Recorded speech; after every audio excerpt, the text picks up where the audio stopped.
અત્યારે હુઈ જા, કારણ કે મારા કાકા રોડ ઉપર ખાટલો નાખીને હુવે, એમાં સ્ટ્રીટ લાઇટ. અત્યારે હુઈ જા, અત્યારે રોડ ઉપર બધો અવાજ છે. હું તને બરાબર 2:30 વાગે ઉઠાડીશ. 2:30 થી 5 કાકાની બાજુમાં ખાટલા ઉપર ઓલી સ્ટ્રીટ લાઇટે વાંચવાનું. 5 વાગે ને એટલે અમારા દૂધના પપુડા બોલે. રાજકોટમાં એ ભાષા જ કે પપુડા બોલે. એટલે જેવા દૂધના પપુડા બોલે એટલે મારા કાકા એમ કે બટા હવે હુઈ જા. 1-1.5 કલાક હુઈ જાય એટલે પછી આવીને કહે હવે નાહી ધોઈને હવે અજવાળું થઈ ગયું, હવે પાછળ બગીચામાં વહી જા.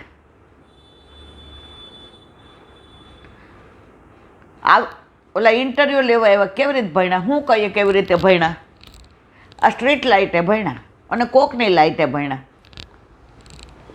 હવે આ માજી એ વાટો બનાવે અને ઠાકોરજીને આઠૈયામ સવારે રોટી ને સબ્જી કે સાંજે ભેળી ને દૂધ કે ભેળી ને જે. હવે એકવાર એવું બન્યું કે માજી દિવેટો કરતા હતા ઓલા પાટલા ઉપર, અને દીવો ઠરી ગયો એટલે આમ આછો થવા માંડ્યો. તો જોયું તો અંદર દિવેલ ઓલું તેલ નહોતું. માજી ઊભા થઈને ચારે બાજુ જોયું કે અરર ક્યાંય હવે દીવામાં પૂરવા તેલ તો છે નહીં. હવે આ વાટો અધૂરી રહે તો પૈસા અધૂરા મળે. અને માજી સિદ્ધાંતવાદી હતા. ઉધાર લઈને ઠાકોરજીને કાંઈ કરવાનું નહીં. ઉધાર લઈ અને લીલામાં પહોંચી ગયા તો ત્યાં જોઈએ તો આપણે તો ઋણ લઈને જઈએ. હવે એણે વિચાર કર્યો કે હવે કરું શું?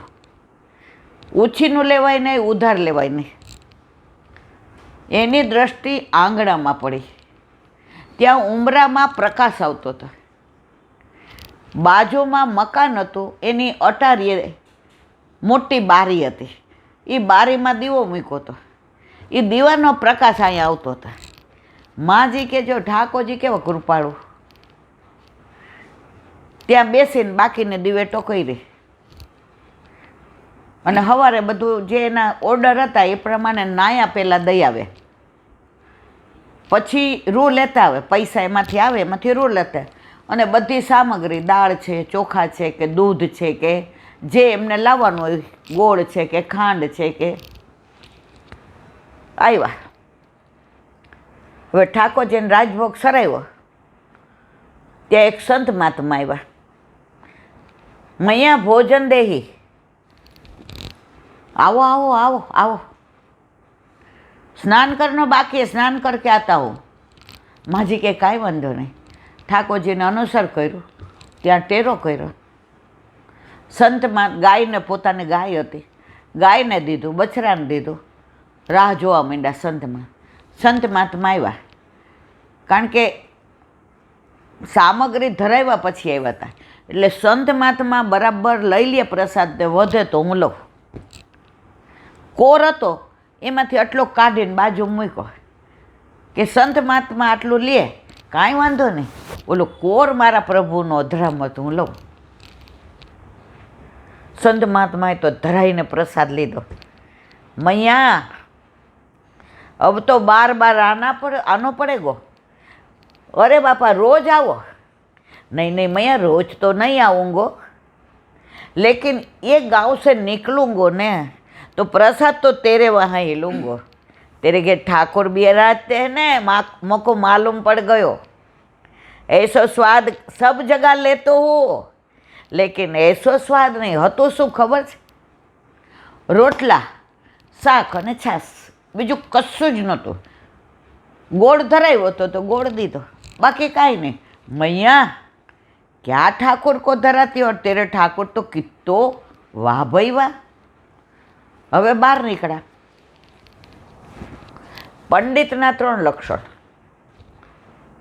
કોઈ પણ સ્ત્રીને જુએ, મોટી હોય તો માના દર્શન થાય, નાની હોય તો બેનના દર્શન થાય. બીજું, કોઈ પણનું દ્રવ્ય જુએ એને ઈર્ષા ન થાય, એ રાજી થાય.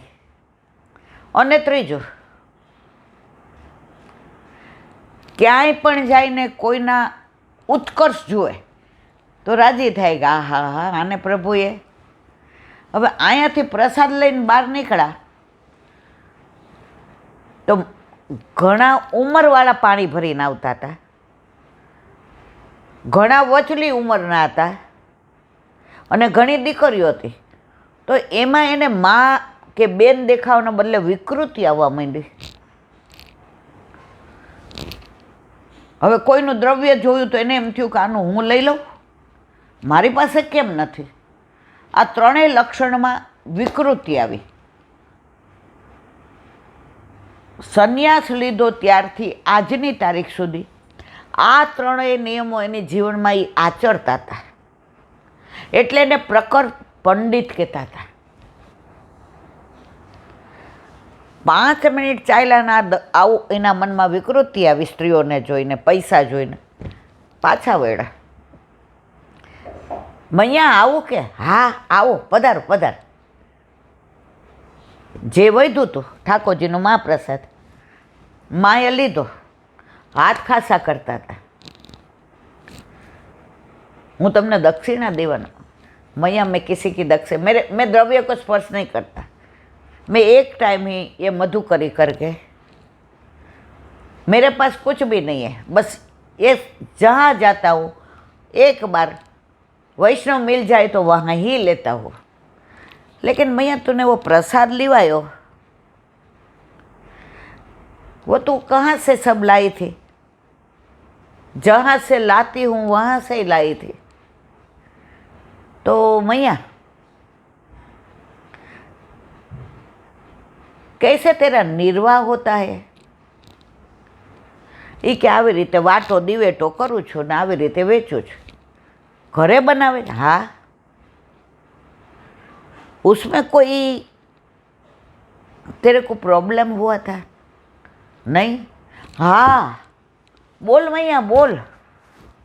એ કે રાતના આવું થયું, દીવામાં તેલ ઘટ્યું એટલે બાજુના મકાનની અટારીમાં જે દીવો હતો એનો પ્રકાશ મારી દેહલી એટલે ઉંબરામાં પડતો હતો. ત્યાં બધું જઈને મેં વાટો કરી, બાજુમાં જઈને ખખડાવ્યું. આ પાછળ દોડ્યા, ત્યાં જાઉમાં? એ કે નહીં. ત્યાં જઈને અંદર બેઠા, બહારનું પહેલાં તો ડેલી બંધ મકાન કર્યું બંધ. ઓલાને કે સચ્ચી સચ્ચી બતા, मैं किसी को नहीं बताऊंगा. तेरा धंधा क्या है? महाराज आप जानते हो, मेरे को तू बता, मेरी छोड़. ઓલો કે 15-20 દી થાય ને એટલે એવી જગ્યાએ ડકેતી કરું કે કોઈને ખબર ન પડે. અને એ ડકેતીના એટલે લૂંટના પૈસા લાવી આ બંગલોય કર્યો છે. અને અહીંયા હું સવર્ણની જેમ રહું છું કે મારે તો મોટો બિઝનેસ છે. પંડિતજી સમજી ગયા કે આ ડકેતીના પૈસા, એનો આ મકાન, એનો આ દીવો અને એના પ્રકાશથીને આ દિવેટો કરી અને ઠાકોરજીને ધરાવ્યું, તો મારામાં આવી વિકૃતિ આવી. તો સંશય થાય કે ઠાકોરજી તો સર્વસમર્થ છે, એ તો બધા દોષની નિવૃત્તિ કરે. ઠાકોરજી બધાય દોષની નિવૃત્તિ કરે મારા વાલા, પણ કોઈનું ધરાવેલું ના લે. કિશોરીબાઈને યાદ કરો, 84-252 તાવ આવ્યો હતો, ઊભું થવાની ત્રેવડ નહોતી. પાડોશીએ કહ્યું, કિશોરી આ લાડવા લઈ જા, લે ઠાકોરજીને ધરજે, તને તાવ આવ્યો છે. લાડવા ધર્યા, ઠાકોરજીએ પાટું માર્યું. મારે ત્યાં 56 ભોગ ઓછા છે, હું તો આ તારો ભાવ આરોગવા આવ્યો છું અને તું કોકના લાડવા મને ખવડાવે છે એમ. કિશોરીબાઈ ઊભા થઈને 2 રોટીને છાશ ધરાવી, ઠાકોરજી પ્રેમથી આરોગ્યા. તો આ કોકનું ડકેતીનું લૂંટનું દ્રવ્ય, એનું ઘર, એના ઘરે દીવો, એ દીવાના પ્રકાશમાં દિવેટ કરી અને એ વેચી અને એના પૈસા આવ્યા, તોય ઠાકોરજી કે નહીં, કાં તારે અંધારામાં કરવી હતી અને જેટલી થઈ હતી એટલી વેચી અને ખાલી તે મને શાક ન ધરાવ્યું હોત, રોટલો ને છાશ ધરાવ્યો હોત તો હું ખાઈ લેત. પણ તે કોઈના દ્રવ્યનું મને કેમ ધરાવ્યું?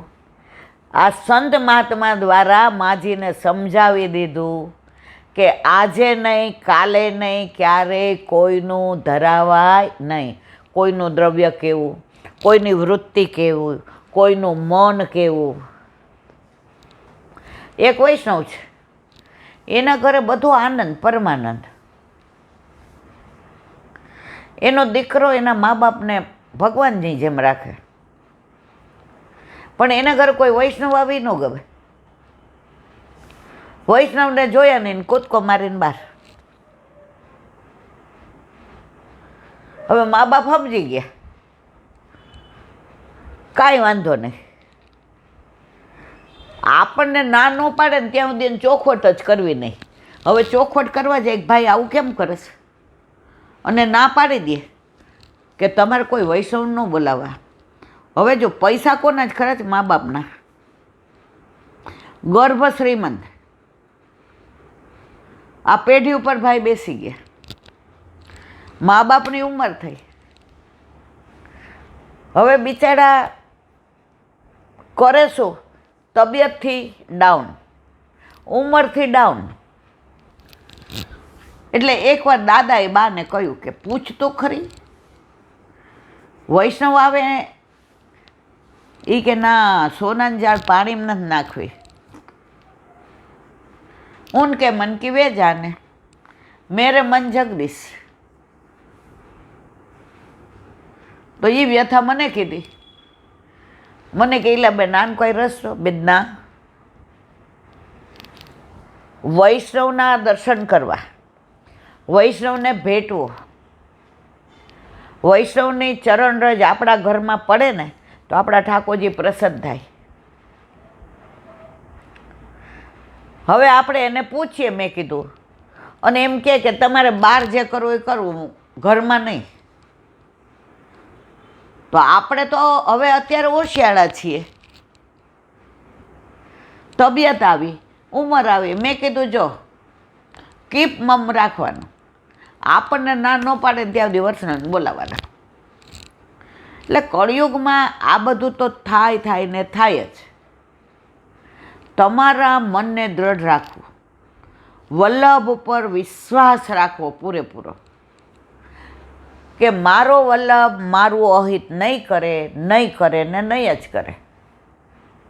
અને ખરેખર તમે દ્રઢ વિશ્વાસ રાખો છો ને તો નથી જ કરતા. છોડવું.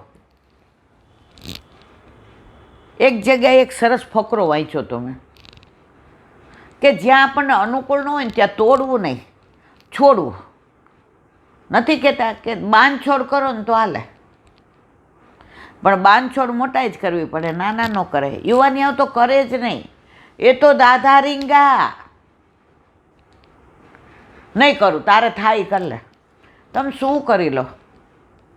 તો એ ફકરો વાંચ્યો હતો, એમાં લખ્યું હતું કે છોડશો ને તો પામશો. કેવી રીતે? એક પથ્થર હોય, પથ્થર. હવે મૂર્તિ શેમાંથી કંડારવાની હોય? પથ્થરમાંથી ને.